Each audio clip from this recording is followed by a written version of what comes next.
pour son obéissance, car je reconnais qu'il a fait assez froid ce matin. Pour beaucoup, c'est un prétexte pour se dire non, je reste bien au chaud dans ma couverture, parce qu'il fait froid dehors. Nous avons appris tout au long de notre vie que les choses importantes ne se laissent pas être conditionnées par le temps. Amen. Hein? Amen. C'est-à-dire que s'il faut aller au travail, qu'il pleuve ou qu'il neige, nous partons au travail. S'il faut aller à l'école, ça me déchire le cœur quand je vois qu'il fait très froid et que je dois laisser mes enfants aller à l'école. Et ça fait mal, mais je sais que sans éducation, ces enfants-là ne pourront pas avoir tous les atouts nécessaires pour devenir des personnes importantes dans la société et s'assumer en tant que telles. Donc ils doivent aller à l'école même quand il fait froid. Amen. Hein? Amen. Et c'est pareil pour les choses de Dieu. Si nous reconnaissons que notre vie dépend de Dieu, que la force que nous avons dépend de Dieu, que la santé que nous avons nous vient de Dieu, même si le temps, l'atmosphère ou bien le climat peut être rigueur à un moment, nous savons que aller dans la maison de Dieu c'est important. Nous nous y rendons, même s'il fait froid, ou il fait chaud, ou il pleut, ou il neige. J'aimerais que tu puisses acclamer le Seigneur pour toi-même ce matin. Amen. Amen.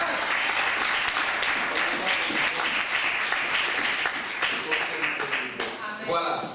Et j'aimerais que ça devienne un style de vie. Je vous communique ces pensées et j'aimerais que ça devienne une habitude et que ces habitudes-là deviennent une personnalité. Qu'on sache que cette personne-là aime la présence de Dieu. Amen. Voilà. Nous avons vu la fois passée un message important qui est intitulé « Sors bien, sors libre, sors entier ». Nous avions parlé d'Abraham. Et aujourd'hui, nous allons encore parler d'Abraham juste un tout petit peu. Je parlerai, mon message d'aujourd'hui s'intitule « Les fautes de mon père ». Dis « Les fautes de mon père ». Les fautes de mon père. Répète encore « Les fautes de mon père ». Les fautes de mon père. Donc, je n'ai pas voulu aller loin disant les fautes de mon père et de ma mère, mais vous comprenez, je vais parler des fautes des parents. Alléluia. Amen. Voilà. Aujourd'hui, je serai assez bref parce que nous avons une réunion importante juste après la prière. Ouvrons nos Bibles dans Genèse chapitre 12.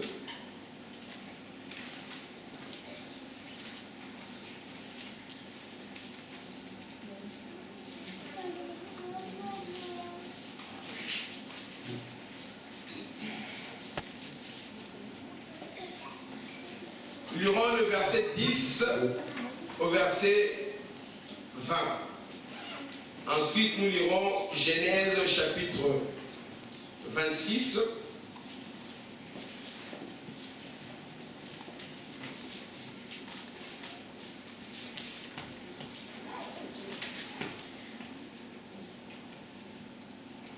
Nous lirons à partir du verset 6.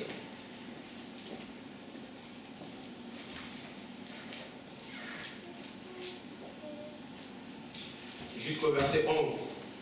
Genèse 12, de 10 à 20. Genèse 26, de 6 à 11.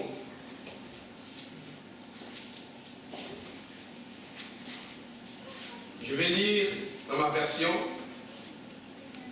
Et si vous avez trouvé, vous allez lire également. Celui qui n'a pas de Bible peut lever la main, comme ça on va lui procurer une Bible.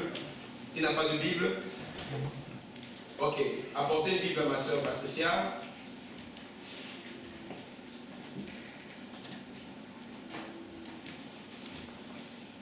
Vous y êtes?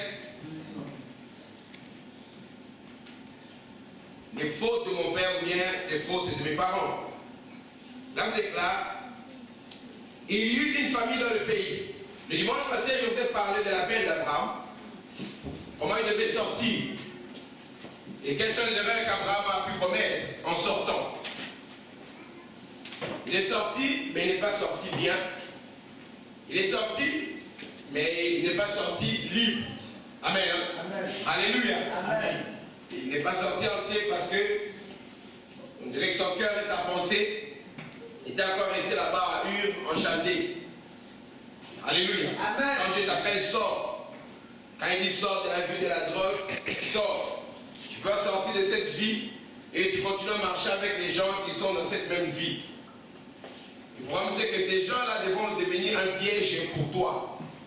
Tu te dis, sors d'une relation, tu romps avec une femme, tu romps avec un homme, mais tu continues toujours à traîner avec la même personne. Si tu es tombé avant, tu tomberas encore avec la même personne. Quand tu dis sors, des fois ça demande, pour un certain moment, de couper les ponts. Il y a des amis qui sont païens, avec qui nous entretenons de très bonnes relations aujourd'hui. Et quand ils ont un problème, ils me consultent en tant que pasteur, pas en tant qu'ami, mais en tant que pasteur. C'était des meilleurs amis. Mais quand je me suis converti, il m'a fallu, et c'était important pour moi de me séparer d'eux. Alléluia. C'est-à-dire qu'on ne se parlait plus, je ne les voyais plus. Nos chemins s'étaient séparés. Parce que notre lien d'amitié était tellement fort, il y avait un en particulier, que si je restais à côté de lui, il allait sûrement me faire retourner dans le monde. Amen. Alléluia. Parce que la vie chrétienne était une nouvelle vie, alors que la vie païenne, ça fait partie de ma nature, de la nature adamique que j'ai héritée de mes parents. Amen. Je dois faire un effort pour marcher dans la sainteté, mais je ne fais aucun effort pour pécher. Le péché est dans mon sang. Vous comprenez? Il me faut une discipline pour être saint, mais si j'arrête la discipline, je retourne dans la vie normale. En tant qu'homme normal, je suis un pécheur. Vous comprenez, c'est la différence? Amen. Alors, je me suis séparé.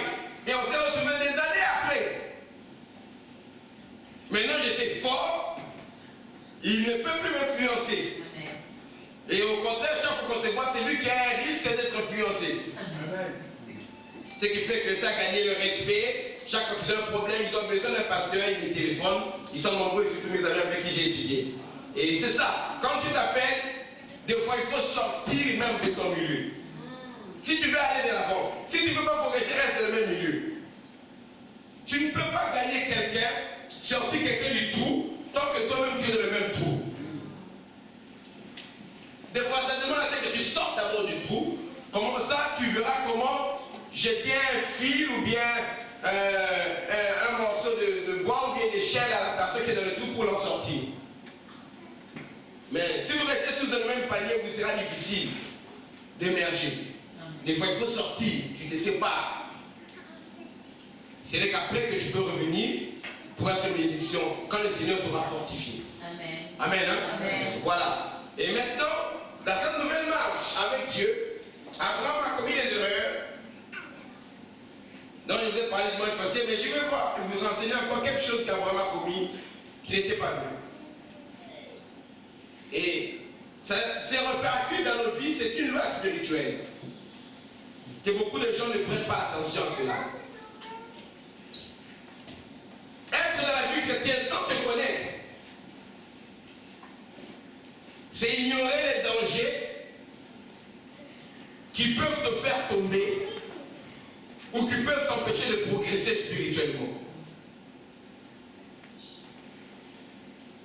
Quand on dit que la parole de Dieu est plus tranchante qu'il ne peut quelconque à double tranchant, capable à séparer esprit et âme, la parole sonde les pensées du cœur, et tu entends la vie dire Seigneur, sonde-moi. Quand la vie dit Seigneur, sonde-moi, il ne dit pas Seigneur, sonde mes ennemis, non. Il ne dit pas Seigneur, fais-moi connaître mes ennemis. Les gens passent du temps à connaître les sorciers, à connaître leurs ennemis, et ils ne passent pas du temps à se connaître eux-mêmes. Apprends à te connaître toi-même. Parce que celui que Dieu utilisera même pour combattre les ennemis, c'est toi. L'instrument de Dieu, c'est toi. Le temple de Dieu, c'est toi. Le partenaire de Dieu, c'est toi. Le couvrier avec Dieu, c'est toi. Si tu ne te connais pas, tu croiras avoir des qualités que tu ne possèdes pas et tu croiras avoir des défauts qui ne sont plus en toi. Tu te sentiras coupable pour les péchés dont tu as déjà été pardonné et tu crois être libre pour certains liens ou pour certains péchés dont tu n'as même pas une idée de confesser. Apprends à te connaître. Que la parole de Dieu traverse ton esprit, traverse ton âme. Que ce n'est pas le spirituel des sentiments. Que ça, c'est pas mes sensations,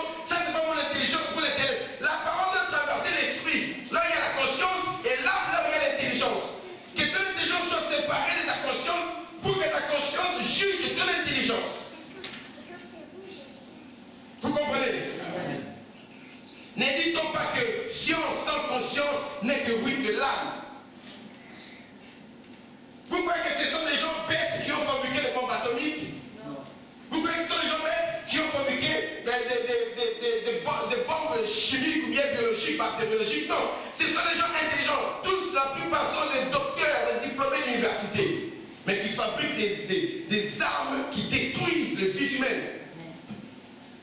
S'il n'y a pas de conscience, l'homme avec son intelligence peut créer des dégâts.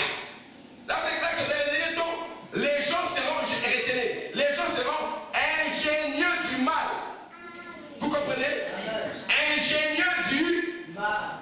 C'est-à-dire qu'ils seront ingénieux. C'est-à-dire que quand ils s'assoient pour penser à faire quelque chose du mal, ils vont trouver ce que toi tu ne peux pas trouver.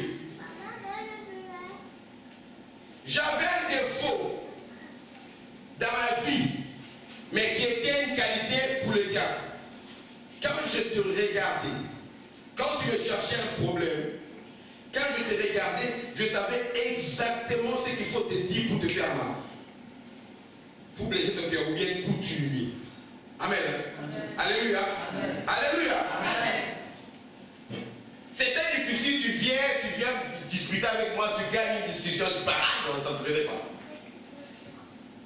Et ça a été difficile pour moi d'être gagné à Jésus parce que, bon, moi quand je prêche quelque chose aujourd'hui, que sa personne m'insulte, je me dis, je n'ai que ce que je mérite. Parce que je fais souffrir les frères et sœurs en Christ qui me prêchaient à l'école. Quand tu me parlais, j'avais peur des paroles des chrétiens. Parce que, à la différence de tous mes amis, j'avais toujours eu peur de l'enfer dans mon cœur. Et j'ai vécu dans un milieu chrétien. Quand mes amis faisaient n'importe quoi, moi, quand on faisait du mal, quand je rentrais, je me culpabilisais. Mais je faisais semblant d'être cool. Je ne voulais pas montrer à mes amis. Mais je me culpabilisais. Je disais, si Jésus vient maintenant, je rentre en enfer. Je perds en enfer. Depuis là, j'ai 4 ans. Je disais, si Jésus vient, je vais aller en enfer. J'ai appris que l'enfer existait. Alors, quand un chrétien me parlait, si ça touchait mon cœur, je commençais à lui parler de ses défauts, la manière dont la personne est habillée. Vous savez, les chrétiens, ces temps, ils n'étaient pas très esquis, la manière d'être clean. Je me moquais de la personne, beaucoup étaient touchés, et ils arrêtaient de me prêcher, c'est fâché, ils toi, dans l'enfer, ils partaient. Quand ils partaient, ils disaient, ah. C'est pourquoi il a fallu pour que je sois gagné à Jésus, Dieu a épuisé un ami. Cet ami-là, c'était vraiment un ami intime, on était dans le mal, dans le péché ensemble, peu importe. Ce qui fait qu'on faisait les mêmes choses. Quand il est venu me prêcher, quand j'essayais de l'intimider, moi je ne pouvais pas l'intimider parce qu'il dit arrête. Cette histoire-là, ça peut marcher chez d'autres personnes parce qu'on faisait ça ensemble. Moi je te connais. Tu as besoin de Jésus. Tu fais semblant de te réaliser que tu es malheureux à ton corps dès que tu es là. Et comme il me connaissait bien, il a su utiliser le mot qu'il faut. C'est comme ça que cet ami m'a gagné à Jésus-Christ. Amen. Alléluia. Amen. Alors, si tu te connais bien, tu pourrais être quelqu'un utile pour le royaume de Dieu. Mais si tu ne te connais pas, tu tourneras en rond. Tu vas proclamer des versets comme des slogans. Amen. Et ces choses ne vont jamais arriver dans ta vie. Amen. Dans cette vie, il y a des lois spirituelles. Le monde n'est pas seulement un monde physique. C'est un monde qui est spirituel, qui est également physique.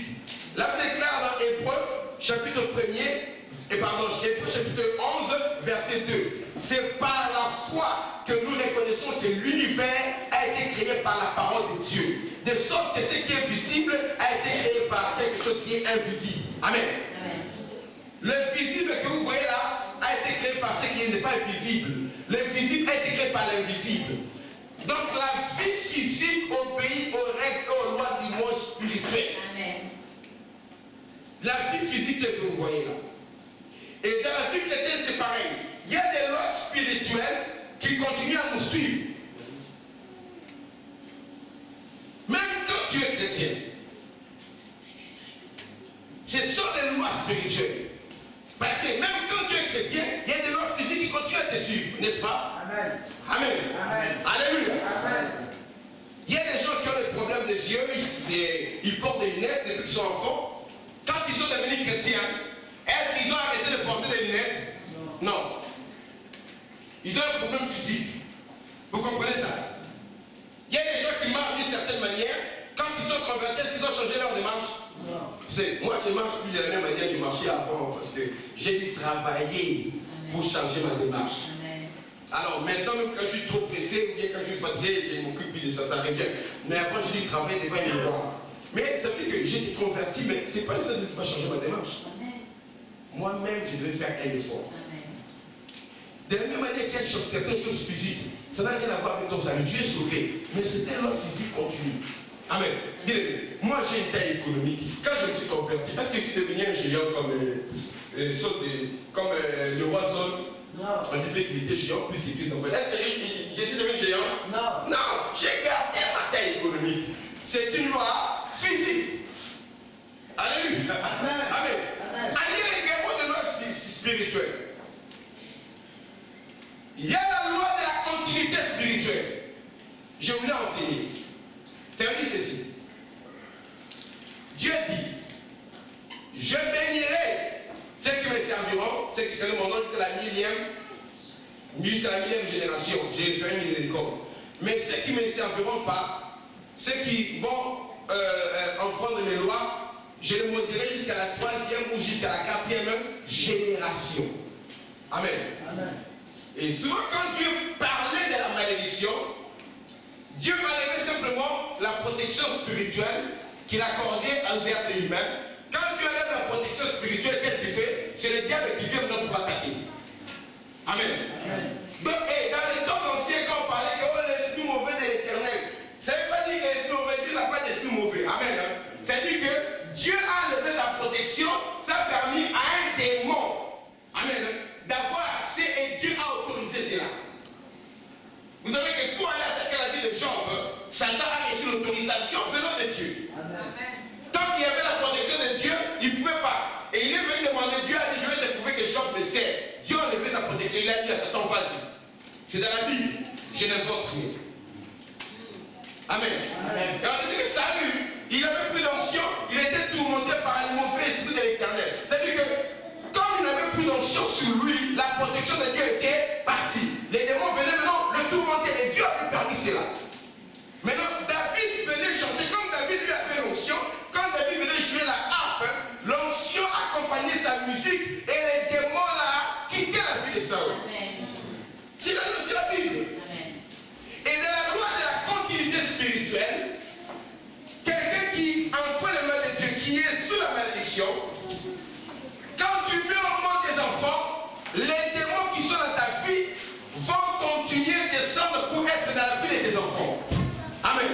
Amen. Alléluia. Amen. Si ton enfant là s'est converti et qu'il prie pour la délivrance, il peut affranchir la famille. C'est-à-dire que la malédiction s'arrête à partir de lui et lui commence maintenant une nouvelle génération. Ce n'est pas la continuité de la génération du Père. Il arrête. Là les gars, vous avez été délivré de la vaine manière de vivre que vous avez hérité de qui? De qui? De qui? De vos pères. De vos parents, de vos pères. C'est ce que dit la Bible. La vaine manière de vivre, la manière dépravée de vivre, la manière maudite de vivre que vous avez hérité de vos pères. Tel que tu es là, il y a des choses de la vie de ton père qui sont mauvaises, qui sont dans ta vie. Amen. Il y a des malédictions de ton père qui ont de l'influence dans ta vie. Amen. Tous ceux-là qui prêchent que quand tu es en Christ, les malédictions de ton père ne sont plus dans ta vie, que tu n'es pas maudit. Oh, il n'y a plus de feu parce que tu es une nouvelle créature. Tous ceux qui prêchent cela, observez-les, ils n'ont pas d'onction. Ils ne font jamais de délivrance, ils ne connaissent rien. Mais là, devant un démon, ils vont te réciter Jean 3,7. Dieu a tant aimé le monde, il a connu. Attends. Quand Dieu nous demande d'être saint, tu crois que c'est pour son bien, c'est pour nous. Amen. Amen. Même si tu pêches, mais ne fais pas entrer des démons dans ta vie.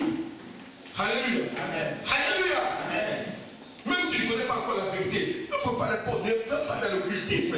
Vends ta postérité, vends ton dos, vends tes enfants. Tu fais entrer la malédiction dans la vie de tes enfants. Et combien de nos parents n'ont pas embrassé les sciences occultes? Combien? Les sciences ésotériques.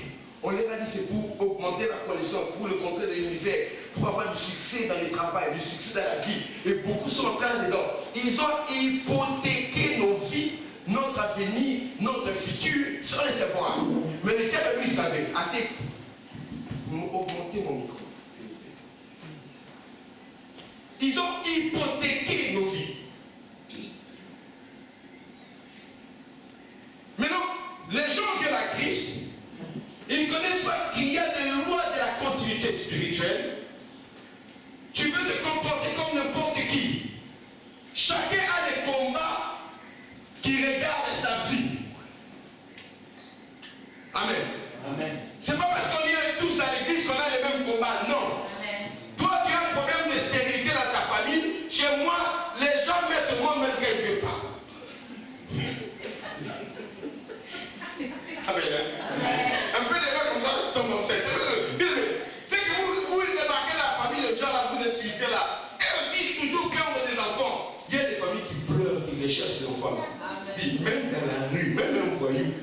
en gros cette fille. Parce que chez nous, dans notre famille, on a un problème de stérilité.